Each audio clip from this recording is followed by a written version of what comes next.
Hello everyone, this is Qiaopai Auto Parts Company. Today we're gonna show you how to play kind of horn here, and we are on 12 wattage now.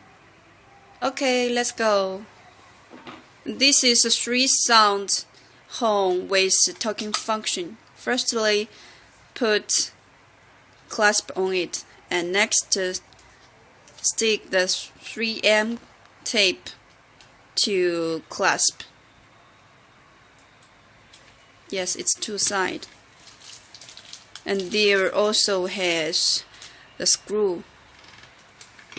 You should install it.